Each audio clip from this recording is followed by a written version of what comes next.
You're not allowed to put that up on Shabbat because you're creating a synagogue. Because without a mechitza, you don't have a proper shul. And so putting this thing up in the middle of the room is binyan. And I just started laughing. And I'm like, that's the most ridiculous thing I have ever heard. And I've heard a lot of ridiculous things. So that's how it all started, is that general progression from what are we to make of this? Really, seriously? So there it is. It's tough unlearning these ways of thinking, but there it is. All right, so I want to start a sugya. It's on the list that is tragically apropos today in terms of Nichum Avelim, which is where I started studying with Rav Ovadia on how do we do this and what's the moral ethical hierarchy that Judaism demands of us in this context. So let me share my screen. Let's try that again. No, we're good. Yeah, no, I can't see it now. I don't know why it does that. And often the second times it works. Oh, perfect. Here we go. Okay, so let's begin with the Mishnah on this. Misha meto mutal lefanav, patur mikriat shema, umin ha-tefillah, umin ha-tefillin, umikol mitzvot ha'amurot b'Torah. This itself, you could do a shir on this single sentence. One who's dead, one who's deceased, are laid before them, is exempt from reciting Shema and from standing prayer and from tefillin and from all positive commandments in the Torah.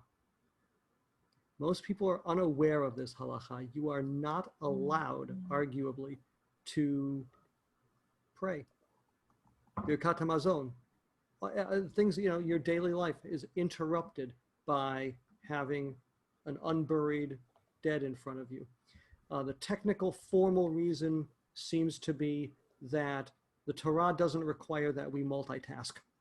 And so the principle of ha'asuk b'mitzvah patur min ha'mitzvot applies, that if you're engaged in a mitzvah, you're exempt from everything else. In other words, pick your lane, you're doing this mitzvah, and everything else falls by the wayside. So here, because you're involved in the burial of the dead, and this overrides every other positive commandment in the Torah, that means Shema goes by the wayside, prayer goes by the wayside, tefillin goes by the wayside, everything goes by the wayside. Okay, so now we're about to bury the body. We're moving it. This is the second half of the Mishnah. Nosei hamita v'chelufeihen v'chelufei chelufeihen.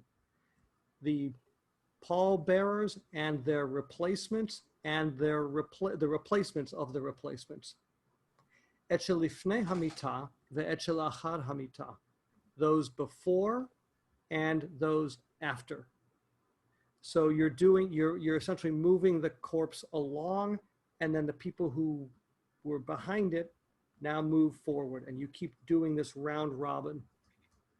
That's what it seems to be here.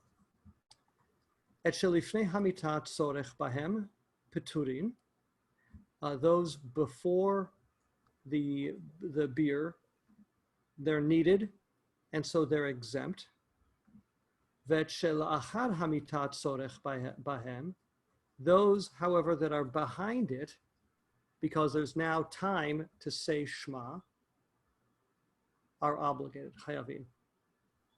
Ve'elu ve'elu peturin min ha-tefillah. And in all circumstances, they're all exempt from standing prayer. Obviously, because you have a moving funeral procession.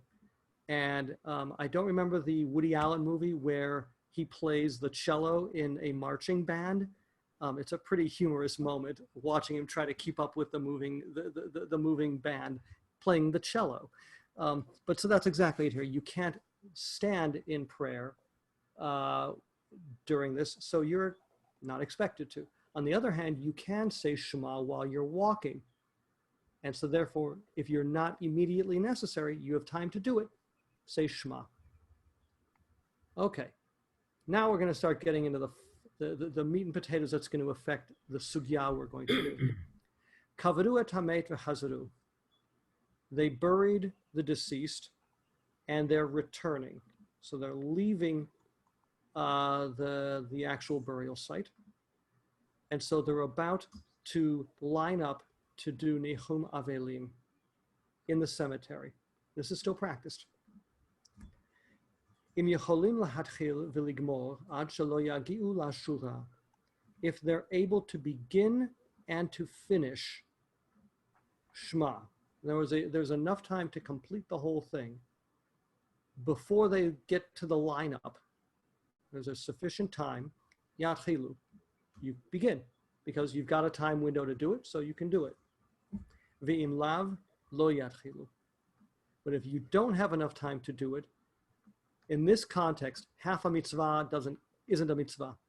So you don't do it, because you have an immediate mitzvah in front of you, namely Nihum Avelim, comforting the mourners. All right, so now let's finish off the Mishnah. Omedim bashura, those standing in the row. Hapnimiyim peturim ve'ahitzonim hayavin. Those on the interior, in other words, and here Steinsaltz, based on Rashi, explains what this means. The interior row, directly before whom the mourners will pass, and so they can now console them, are exempt from Shema because they're involved in the mitzvah of comforting the mourners. And that takes priority over Shema. Keep that in mind. And those v'achitzonim, and those on the outside, they're present, but they're not there to comfort the mourners. They're showing their respect, hayavim, are obligated, because they can do it without in any way interfering with their ability to comfort the mourners, because they're not doing it verbally. They're simply doing it by their presence. I don't know what the connection of this fragment of this Mishnah, in fact, it arguably begins a new Mishnah. Nashim va'avadim uktanim peturim mikriyat shma umina tefillin. Women, slaves, and minors are exempt from Shema and from tefillin. They're exempt. They're permitted to do so, but they are formally exempt. V'chayavin bitfilah uvimzuza uvibirkat hamazon. But they are obligated in standing prayer and mezuzah and grace after meals.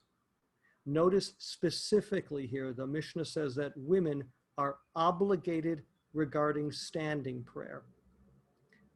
There's a 1800-year history of how to understand this Mishnah in a way that in some ways does violence to the obvious straight meaning of the Mishnah, which is they have to stay standing prayer, and arguably exactly the same way men have to. Okay, that's our Mishnah. We're now going to begin, how shall I say it? It's a weird sugya. One of the books that actually got me on the road to where I am here today is a book by Menachem Fish called Rational Rabbis, where he does a full tilt unpacking of this sugya. I am not going to do justice to it the way he does, but I'm going to endeavor to. And what you should be asking yourself when we read this sugya, and we'll do it slowly to try to data mine it, is what's the Talmud up to? What are they really getting at here? So keep that in the back of your mind. So this is the Talmud directly on our Mishnah. Ha'omedim bashura, those standing in the interior row who are exempt. Give me a moment, please. Tanu Rabbanan. So we have a Tosefta. Shura haro'a pnima petura. Ushe'ena ro'a pnima hayevet. So this is a restatement or a different way of stating what our Mishnah says. The inner row that sees, in other words, that sees the mourners, they're exempt from Shema. Ushe'ena ro'a pnima, but the one not seeing inside the area where the mourners are, they're obligated. So it's pretty close linguistically, and I think it's the same basic idea of the Mishnah. Rabbi Yehuda Omer. So now we have a minority opinion, and this one's kind of interesting, and I'm not entirely sure what to make of it. Habaim mehamat ha'avel peturim, mehamat atzman hayavin. Those who come on account of the mourner are exempt. Those who come on their own account are obligated. So this is a slight difference. In some ways, it's a big difference from the above. The opinion of the Mishnah and the opinion of the Tosefta is where you're positioned matters, because you're, as it were, doing your job. If you're in the front row, your job being to directly comfort the mourners, and therefore you're exempt. Whereas if you're standing back a couple rows, you're not, because there's somebody else doing that, and you have a moment, and no harm comes from your ability to comfort them merely by your presence, by reciting Shema quietly. Whereas Rabbi Yehuda has in some ways a very different paradigm. He's saying it's not where you are, it's why you're there. If you're there to comfort the mourners, you could be in the 20th row. You're involved in comforting the mourners. And so you don't have to say Shema, again, because you only have to do one mitzvah at a time. On the other hand, you could be in the first row, but if you're there because it's a spectacle, because, business connection, you're expected to be there, whatever reason it may be, it doesn't matter that you're in the first row. You still have to say Shema. So this is kind of interesting difference of opinion. All right, let's go to the next section. Daniel. Yes, please. I think, just to enhance what you said about Mehamat, those who come from because of the Avel or because of Atzman, I think that, maybe when we look at it a different way than what we see today, when there was a funeral in town, people would go, not for the spectacle, but because it was a mitzvah to go.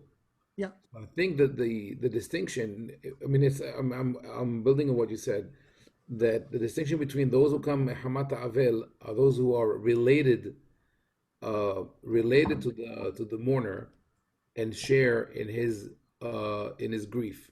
And those who come Hamat Atzman come because it's a mitzvah to be there. They don't. Interesting. So. Yeah.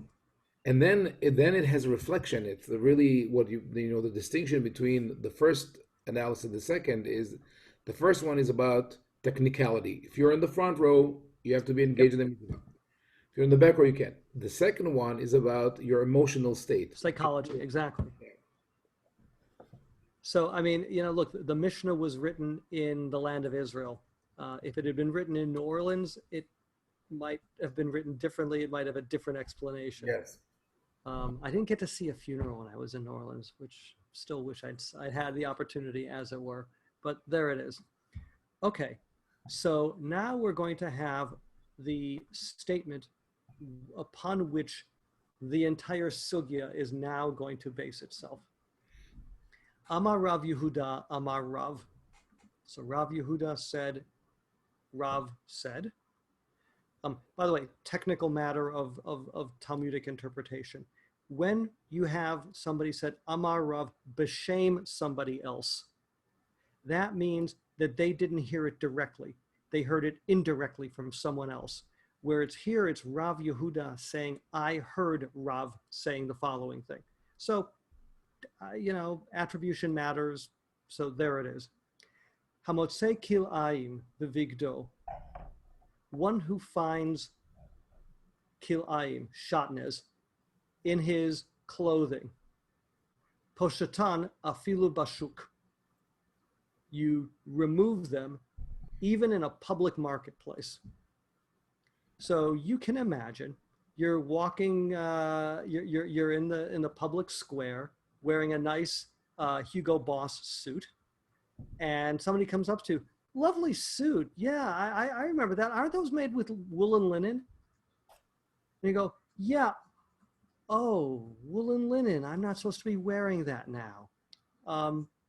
So Rav would say, you take it off right there in the middle of the marketplace.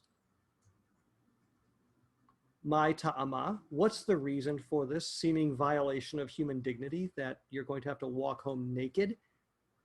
Ein chokhmah ve'ein tuna ve'ein etzah leneged Adonai.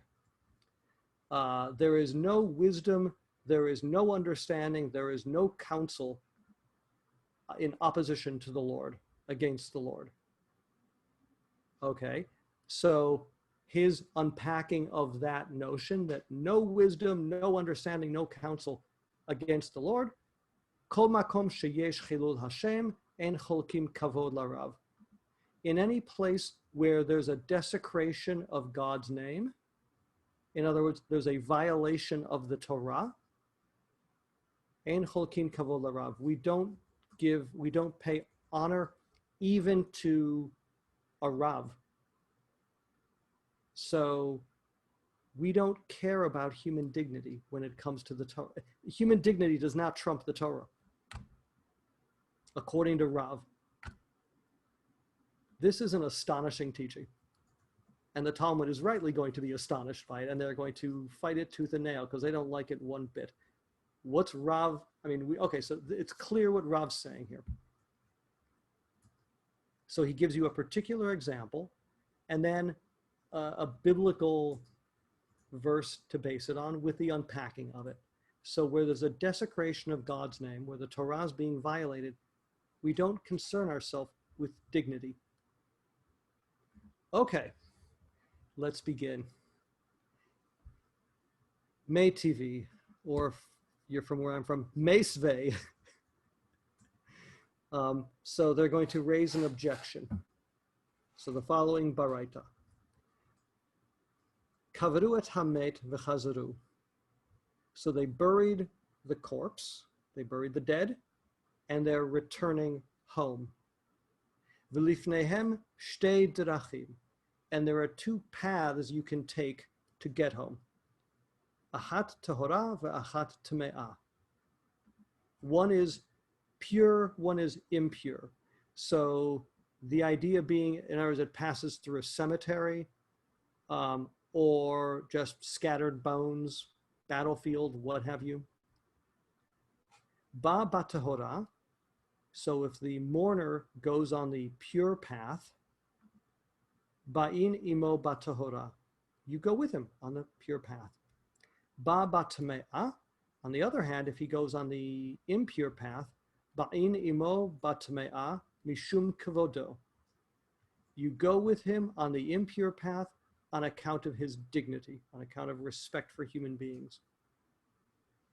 Okay, so that's the baraita. So what's the idea there? That normally you shouldn't render yourself ritually impure. And so why would you do that here? Especially when there's another path you can take to get home without going through the impure path. And the answer is there's a human dignity issue, that you don't want him walking alone. And so you render yourself ritually impure on account of the dignity of the mourner. This Right. seeming... Sorry to interrupt. Could I ask a quick? Please. It's about ritual purity in regard to the Kohen Gadol and walking through a cemetery. Basically, I'm gonna make a statement that has an assumption, and you can tell me if the assumption is true or false. When we mourn the death of somebody who is a close friend or a relative, is it safe to say that this is because this is one of the highest ways of respecting their memory, is to honor them in their death? If that assumption's true, I'm not trying to take away from the office of the Kohen Gadol. I'm just trying to ask a philosophical question, I guess. But if the Kohen Gadol, for example, is not able to be around death cemetery, is there a limitation in the Kohen Gadol's ability to develop deeply close relationships if they can't honor a person in the highest way, as in to mourn their death at a funeral, for example? That's a great question. I'm not sure the context of this baraita, that it's talking about the Kohen Gadol per se. because there are other Mishnayot, particularly with the Met Mitzvah, which is the story in the Mishnah of the Kohen Gadol walking down the road with a Nazir. So both of them are subject to purities laws, and bad things happen if they become impure, and you have a Met Mitzvah in front of you. You have a corpse in the middle of the road. What do? And so that's an interesting. It really is, and especially if you compare and contrast that with the Gospel of Luke, you begin to understand what the Mishnah is fighting against in terms of its ideas. But so here it's kind of the same thing, that the Torah explicitly says the Kohen Gadol can't engage in public mourning, even for his own mom and dad. Mm-hmm. And what do we do with, so yeah, in some ways, it really does limit their ability to, not to form emotional bonds, but to express it. And we see that in Parshat Shmini, where Aaron's sons die. Mm-hmm. And he's expected to continue on as if nothing's happened. And so, when Moses gets upset at him, you didn't do this particular korban the way it's supposed to be. And Aaron then gives him back an a fortiori argument. But before he gives him the a fortiori argument, there's Vayidom Aharon. Aaron went dumb silent. And what does that silence mean? Right. This is his brother. Okay. And Moses is, as it were, trying to be all business. So he doesn't get his own brother has just lost two of his sons on what should have been the most joyous day of his life, when he gets to become Kohen Gadol, and it's all gone to hell in a handbasket. And so Aaron is literally left speechless. Mm-hmm. So what do we do with that? It's complicated. Right. So, is it relevant here? Yeah, it's relevant in terms of the rabbis trying to work through, what do you do when you have this clash of values? You have the Torah saying, do this, and you have our concept of human dignity saying, don't do that. And so that's what's playing out on the page of the Mishnah, of the Talmud here, on this Baraita. So asks the Talmud, based on this Baraita, Amai, why should this Baraita rule this way? That you're allowed to render yourself ritually impure just because this guy wants to go down path B instead of path A. Lema, ein chochma ve'ein tvuna leneged Adonai. Why not say the same, the logic, in other words, the logic of Rav, that says when it comes to violating the rules of the Torah, and arguably the rules of the rabbis, actually not here, in this case it'll be violating the laws of the Torah, that the Torah says don't do this. And so who are we to overrule the Torah, even for human dignity? So you see, they are not afraid of this clash. To the contrary, they're highlighting this clash of values. It's not just what's the halakha, it's the values underlying the halakha. Okay. Yeah. So Targema Rabbi Abba Bevet HaPeras de Rabbanan. So here, the short answers in the Talmud demand long commentary, because it again presupposes that you understand the context of what a Beit HaParas is. So let's look at this. He explained that this Baraita refers to a path that passes through an area where there's uncertainty whether the location of a grave or a corpse is. So it's not a certainty that the path you're walking through is actually ritually contaminated. So here he gives you an example, which is, I believe, straight out of Rashi. For example, with regard to a field in which there is a grave that was plowed or no longer intact, the entire field is deemed impure due to concern of scattered bones. But it's only impure by rabbinic law. In other words, the Talmud is trying to say, yeah, you're right. If this is a biblical prohibition, then we might actually agree with Rav and not agree with the ruling of this Baraita. But the particulars of this Baraita are dealing with a rabbinic law. And the rabbis were lenient on this matter. They dispensed with it. And by the way, we see this in general, that there are many places where, so this is not out of the ordinary, where the rabbis dispense with rabbinic law for any number of reasons, not the least of which is to enable you to do a mitzvah. So there's a general principle that the rabbis made rabbinic legislation either to get you to do things that are good for you or to stop you from doing things that are bad for you. So things that are good for you include mitzvot. And so the rabbis, if their rules are making it so that now, because of their rules, you can't do a mitzvah, that's bad public policy. And the rabbis the chachamim were chacham. They were wise people. And so it said, "Uvimkom mitzvah lo gazru," that they didn't ever intend for this rule to apply where there's a mitzvah in front of you.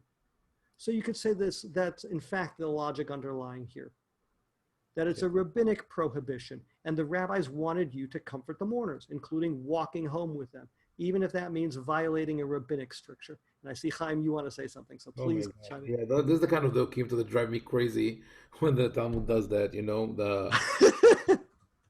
They declaw, they defang the Mishnah. Mishnah says a strong statement. We don't care if it's tameh or tahor, just go through it. And then no, it's rabbinical. Better prasda. It's not written. Similarly, an analogy is that they say that if you buy a house from a non-Jew in Eretz Israel, kotevu ma'aleh be'arkaot b'Shabbat. You sign the document on Shabbat. Yep. And they say, what? Shabbat? No, you tell someone to do it. Right, it's a mira l'nochri, it's only d'Rabbanan and lo gazru, right. Yeah, meaning that, with the 100 or whatever, how many years that passed from the writing of the text to the interpretation of the text, you already said this is impossible, I don't accept it. But I'm not going to say that I reject it, I will just reinterpret it in a way that it works for me. And then later on, they tell us, you're not allowed to reinterpret anything in a way that was not according to the original intention of the author. Well, I'm just saying, you don't have to address it. No, I mean, it's between Look, so some of it, I agree with you. It's like, call it like it is, man. Don't give me this. At the same time, I look at this formal technical read of text to creatively reinterpret it as a way out. Okay, when, please God, we do the sugya of ben sorer moreh, when the rabbis do a hyper-literalist read that is obviously, ridiculous. Right. But because of that ridiculous read, we don't do ben sorer moreh. Mm-hmm. So does that ridiculous, obviously crazy read get you where you want it to? Yeah, because it's humane. Yeah, that's true. So I can as always you can see it both ways. So yeah, does this drive you nuts? It does drive you nuts. Okay. I have a question. Please. Okay, it's not about the details here per se. It's about the basic assumptions before you even start working it out. So if we go to the beginning of it, the basic assumption is that the time of tefillah somehow occurs immediately during the funeral. Yep. Otherwise, I really have trouble picturing why they set up this scenario. Okay, I'm just trying to picture a reality where this is all going to sort of make some kind of sense. And then the other one is trying to figure out what's going on in the community. Can we also assume that they're even picking up this discussion because a clash of values is creating dissension within the community, and so it needs to be worked out in some sort of logical fashion, like this argument? Those are both great questions, and let me try and answer them in order. Yeah, this looks to be happening that somebody, they're trying to bury him first thing in the morning. That's what it looks like. Or late in the afternoon, but so the time to do afternoon prayer is coming to a close. That seems to be the context of the Mishnah. as to the clash of values, I think you're right. I think we are picking up on a clash of values in the community. And I'd go even further. I think there's a potentially clash of values internally within the scholars of the Talmud, and in some ways within us, that the Torah says, do this. And your sense of what's right and wrong says, don't do this. That's what's going on here. And so what do you do? And that conflict can happen between people taking sides, and it can happen within you.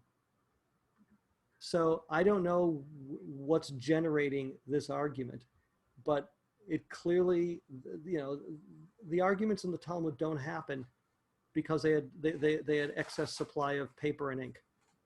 Paper was expensive, ink was expensive. They wrote this because they thought this was worth having this argument for us, for their community of learners to read, and through dumb luck, for us to read. And so, yeah, I think this clash of what do you do when the Torah does human dignity override the mandate of the Torah, either to do something or to not do something? What do we do with that? And I think that's going on this was going on within their community. I think it might have actually been going on internally within the scholars themselves. And it's going on in our community right now. And we see this playing out. I don't want to get into the Haredim and keeping their yeshivot open, and keeping their Talmud Torahs open, and keeping their minyanim open throughout this pandemic, because I don't want to get angry, and I don't want to weep, and I don't want to call them heretics or idolaters, but I just did. Okay, on a recorded, quoting my teacher. Okay, but yeah, that's a clash of values,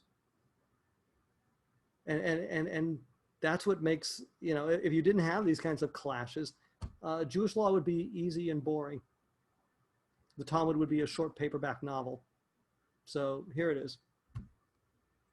Okay, so and now just so you get the context of what this Beit HaParas is. Da'amar Rav Yehuda Amar Shmuel. This is a side point. Minapeach Adam Beit HaParas v'holech. You can blow the dust before taking each step. So there's a bone, it'll be exposed, and you can avoid walking on it. I'm not sure how you do this. If you've got some kind of thing to actually blow it away, you've got a leaf blower in front of you to do this. That reminds me the way we used in the army. I was in Handasa Kravit, which you have to remove mines. So yep. That's what you have to really to dust. Like archaeologists also, you dust it. Yeah. I mean, you're walking very slowly through this. It doesn't sound like walking; it's more like crawling. Crawling.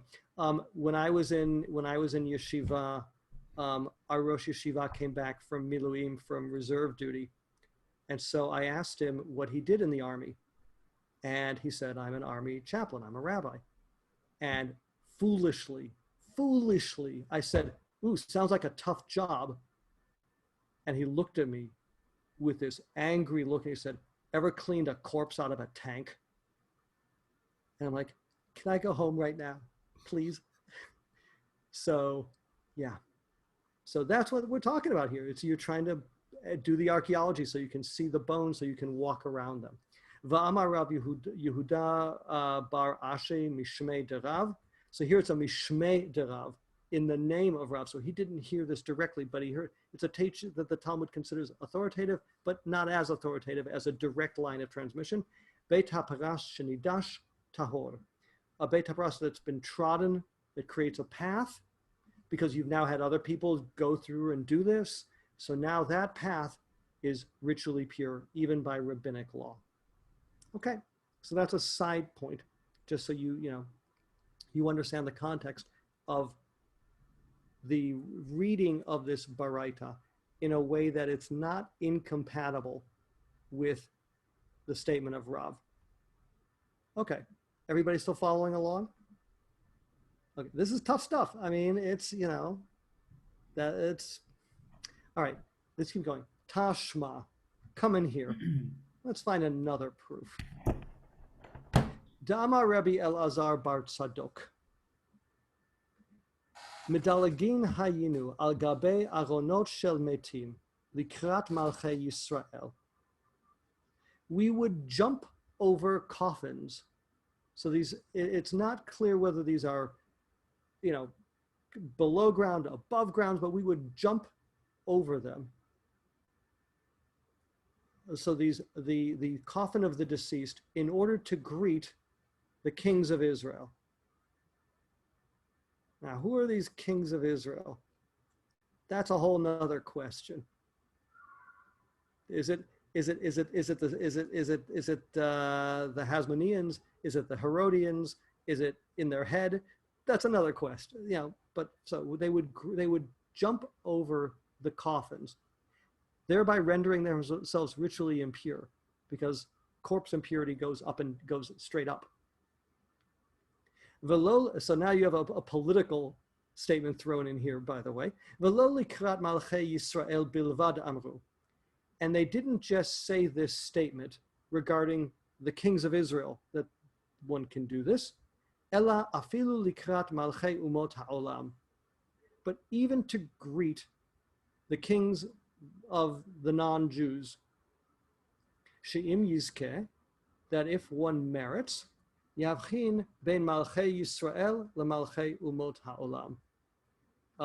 Because should one be privileged to witness the redemption of Israel, one will be able to see the difference between the kings of Israel and the kings of the nations of the world. Halavai. Were that it were so, and were that we were worthy to see this. Okay. So you were in seemingly, Tulsa on so go ahead. You went to Tulsa on Shabbos? You had Aronot shel Metim?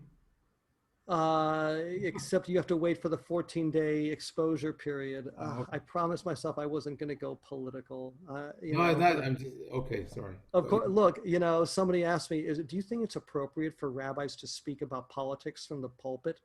And I asked, have you read the Torah? Okay, it's political. The governance of human life is political. So, okay. Yeah. So we're now we're seeing the difference between Malchei Yisrael, who are governed by the law of the Torah, at least ideally, at least hopefully, and Malchei Umot Ha'olam, the leaders of the nations of the world, at least some of them. So you are permitted, you are obligated, arguably, to render yourself ritually impure in order to greet the kings of Israel or the kings of the non-Jews, even though the Torah says, don't render yourself impure. Amai, why should this be? And exactly the same argument. Lema ein chochma ve'en tuna ve'en etzah leneged Hashem. In other words, Rav, who says, we don't do this. We don't override the Torah, even for human dignity. And even if the human dignity here is the king of Israel. All right. So they're now going to give you a way out. And I know, Chaim, you love this. So let's, all right. Kida Rava. So now we have a teaching of Rava. Da'amar Rava. Devar Torah. Ohel. Kol sheyesh bo halal tefach. Chotzetz bifnei hatum'ah. She'en bo halal tefach. Okay, so now we're going to give you a particular detail of purities laws. By Torah law, a tent over a corpse. In other words, you have the aron. We think of a coffin, right, or some kind of burial, something over it, right? We don't think of that as a tent, but that's in fact, in terms of its ideology, that's what it is. So if there's a tent, as it were, over it, as long as there's a handbreadth of space between the impurity of the corpse and above it, the actual tent itself,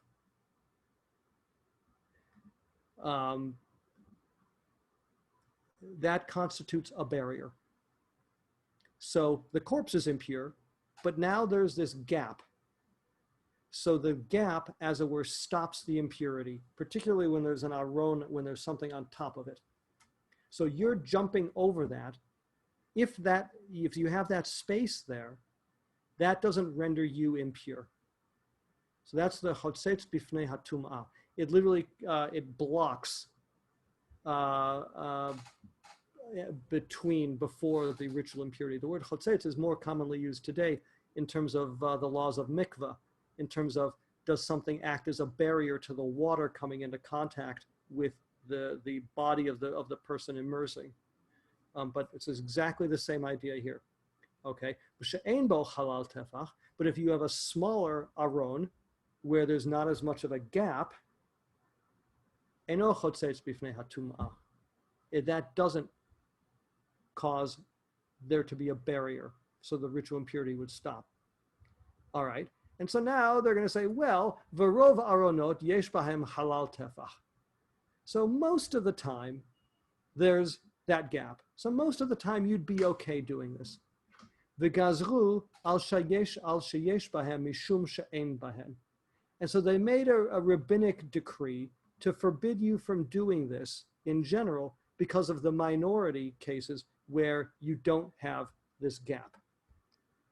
Umishum kevod melachim lo gazru bahu rabanan. Lo gazaru bahu rabanan. Got to get the Aramaic correct. And so on account of the dignity of the monarch, in other words, it's a mitzvah to greet the monarch, they didn't make this rule apply here. So by the way, subtle point of distinction. There's a difference between saying there's a rule here and we're dispensing with it, and saying the rule never applied here. That you don't have to find a workaround. It's simply, you simply say that this rule never meant to apply in this case. And you know, when you get to the rules of kashrut, you will find that that point of distinction is a pretty big one. Whether or not it's, are you seeking a leniency, or are you saying that the leniency is built into the fabric of the system itself? And this is where I've had to unlearn how to be an Ashkenazi, much to my wife's chagrin. She just gave me a look. Hey, you know, I've said this many times. There are many things I'd love to do, but I'd rather be married to Michelle. So, all right, that got a smile. So at least I'm safe for now. Okay, so in other words, this dispensation, this act of jumping over a coffin, strictly speaking, isn't permitting you to violate a Torah law, because most of the time it's not a violation of the Torah. It's only a violation of rabbinic law. And the rabbis said that this law doesn't apply here because there's a mitzvah in front of you. In this case, kavod melachim. Okay, so I'm a little confused. Sorry, I welcome came to in the club. Yeah, I came in really late, so it's really harder too. I'm sorry. So I think that you're saying that they're differentiating between the Deoraita and the Derabanan. It's Derabanan that you can't jump over these coffins because you might become tamei. But because it's a Derabanan, if it's a special person that you need to go greet, it's okay. That's exactly it. That when we say safek deoraita lehachmir, safek derabanan lehakel, that has teeth. That in cases of uncertainty, the Torah, as it were, in this case, it's the rabbi saying, don't do that, because it's a potential violation of the Torah. That's in fact the basis. Does that mean if you have a funeral of a great Torah scholar, Kohanim can walk in the cemetery? Chaim? It's the same logic. How many different ways do you want to get to heter? Okay, you really want to know what I think? I think that the people who should not go into the cemetery are the rabbis, and the Kohanim are welcome to go, because we have taken the the prohibition of the Torah for the Kohanim was to prevent the Kohanim from become the guardians or the guides from this world into the world to come, right? They became the doorkeepers. So we don't let the Kohanim do it. Now the rabbis do it. So unless the rabbi is a close friend of the family and it comes as someone who knows the person, a rabbi who just someone who is an officiant who just does it as you know as part of his work shouldn't be allowed in the cemetery. Oh. But that was worth the cost of admission right there, people. What? That was worth the cost of admission right there. That's great. That's no, great. But I think to the question itself, yeah, for a great scholar, for a great person, yeah, Kohanim should be able to go. That's my. Yeah. But by the way, they're not talking about Kohanim here. They're talking. Right. So yeah, let's take a step. Yeah, back. It's not Kohanim. It's just regular people. Yeah. Oh, I made the assumption it was Kohanim. Yeah, no. So this is part of the rabbinic democratic plan, small d democratic plan, to democratize holiness amongst the people of Israel. So they kind of made it so that if you're in the rabbinic class, if you're listening to the rabbis, you're in the category of a Levi. Because the rabbis saw themselves as the spiritual inheritors to the Levim. They're the guys keeping you're helping keep the intellectual class going. The intellectual class being the rabbis themselves, who saw themselves in some ways as the successors to the Kohanim. So in that sense, Haim, you're absolutely right. That the Chacham, because he's now in the place, he's functioning as a priest, that now he should not be allowed in the cemetery. Yeah. So the point is that the rabbis are trying to expand holiness outwards. Hence, doing netilat yadayim before eating moist foods, doing netilat yadayim before eating bread. That's a stricture that formerly only applied to Leviim and Kohanim, eating sacred foods. But the rabbi said that's not good enough. We want to have Am Yisrael doing this, because they wanted to create an actual Mamlechet Kohanim V'Goy Kadosh, a nation of a kingdom of priests and a holy nation.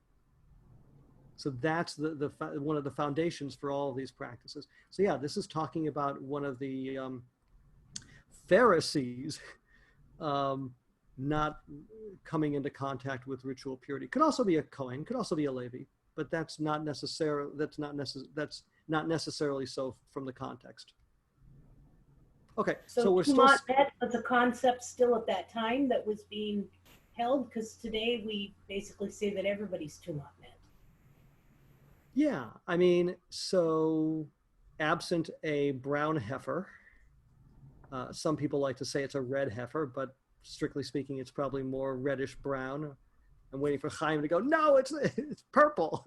No, brown is okay. It's good. Brown is, yeah. I'm good with that. Yeah. So until we find the brown cow and we're able to oppose everything, you know. Say again? I don't oppose everything. That's okay.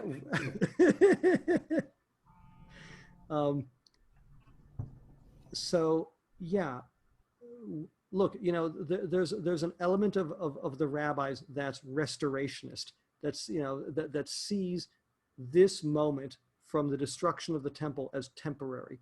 So temporary has now become the absolute majority of our history, and it's kind of not so temporary. And so we, you know, and this you see this in Maimonides, that he says, yeah, we're not going to have a third temple with animal sacrifices. That ain't happening. Meanwhile, you look in the prayer book he puts in Mishneh Torah, and he says you have to pray for exactly that. So what are we to make of it? You know, okay. And I would argue that that's the rabbis living in that conflict. They're knee deep in that.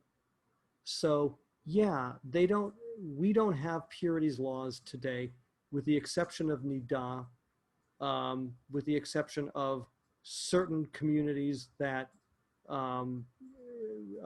do tahara, purification of a corpse, which is the ultimate contradiction, because a corpse is, of course, level 0 of ritual impurity. So how does that work, right?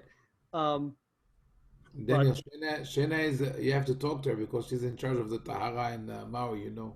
Yeah, and That's my why wife I'm and I just are. late because I just finished my cemetery document. My head's spinning.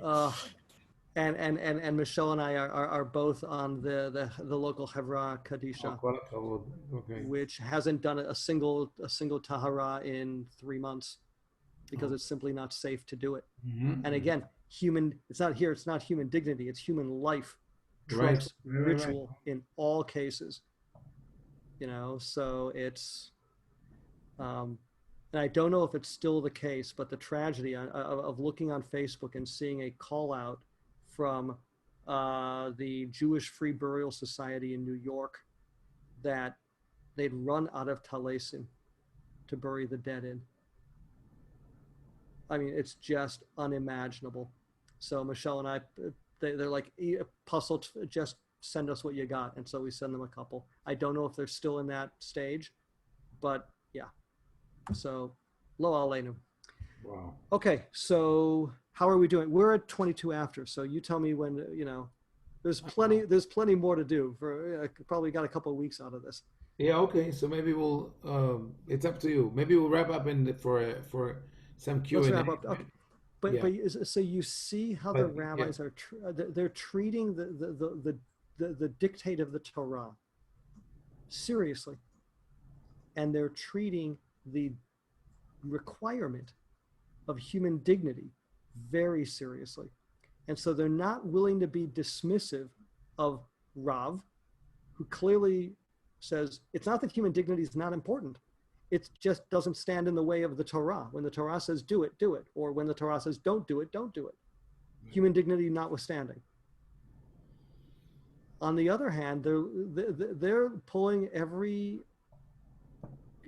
tool in their toolbox to go, that doesn't sound quite right, because their kishkas are telling them that doesn't sound quite right. And so it's a great, this is in terms of the Talmud being one of the great books, this is one of the great arguments of the great book. So what you're saying is that there really is a place for intuition in all of this. I think so. Otherwise halakha could be decided by artificial intelligence. I mean, we ask Rabbi Google for sources. We don't ask it for psak din, at least not yet. It could also, if you say there's no room for intuition, a monkey could do it. It's mechanical. And so I don't see this as mechanical. There's an art to deciding law. I'm guessing, actually I don't have to guess very much. If you asked any justice of the Supreme Court, if you ask any judge, is there a sense of intuition that plays out either explicitly or implicitly in how you rule? They would say, you betcha. Of necessity, because we're human beings. So, Rabbi, can you just summarize the arguments real quick? Just like Sure. So this is all responding to the Mishnah we had earlier here, which basically says that if you're engaged in the mitzvah of comforting the mourners, that you're exempt from the biblical obligation to recite Shema, because the human dignity of the mourner, of comforting the mourner, overrides the biblical command to recite Shema. I don't know if I said it quite that clearly, quite that emphatically. That's what the Mishnah is saying here. All right, and it doesn't have to say why. I mean, the technical is because you're in a lane already, but that lane, human dignity, comforting the mourners, is that big a deal that it overrides one of the most basic mitzvot of the Torah, to declare twice daily the unity of God? That sounds pretty outrageous, and that's exactly how the Mishnah rules here. So that if you're engaged in that practice, that overrides the Torah's obligation to recite Shema. So that human dignity, I keep saying the word overrides as opposed to the word trumps, because I don't want to use the word trump at all, but it trumps, the Torah. And So then comes the Talmud, and let's start from the beginning here. So there's a slight argument to understanding that the which row you're in. Is it the row? Is it the why are you there? It's to what degree psychologically are you connected to the either to the dead or more particularly to the mourner? That determines which status you're in. But neither Rav Yehuda nor the Tanakama of the Tosefta here disagree with the fundamental premise of the Mishnah, and that is that human dignity overrides the Torah. Okay, and now you have the statement of Rav, which says, yeah, no, if the Torah says, in this case, a negative, if you find, your clothing is forbidden, it's shatnez, you have to strip naked. The fact that you lose your sense of dignity by that is of no consequence, because that's the mandate of the Torah. So that seemingly is a direct contradiction of the Mishnah. And so now they're going to go and give you a whole series, we've now seen several of them, and there are quite a few more, of Tanaitic texts that at least initially you read it and you go, no, that seems to disagree with Rav, because they don't like Rav's statement one bit. And so the Talmud is now saying, well, actually, that doesn't contradict Rav. If you do a particular non-Chaim read of sorry to pick on you, of the Baraita in front of you, of the Tosefta in front of you, you can read it in such a way so that it's not a valid proof against Rav. And we're going to see a whole bunch of them. And then at the end, we're going to go back and ask the question that Menachem Fish asks in Rational Rabbis. And I don't want to give it away quite yet. But that really shows what the rabbis are up to in this sugya.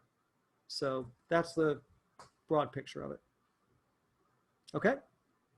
Thank you all for coming, and looking forward to seeing you guys next week. Yashakua. Thank you, Rabbi Daniel. We don't take it for granted. Thank you so much for sharing this. Oh, pleasure. Thank you. Can you go bring us back to the full screen? Oh, sure. Sorry. No worries. No worries. Yeah, this is a very interesting sugya. In Kevod, it really is. In general, is a very interesting sugya. Yeah. Wait, I didn't. When I was full screen, I didn't check the chat. Anything that we need to? No. Oh, the name of the book is Menachem Fish. I believe it's Fisch. And it's Rational Rabbis. Hang on, I can look this up. I'm going to stop the recording now. There you go.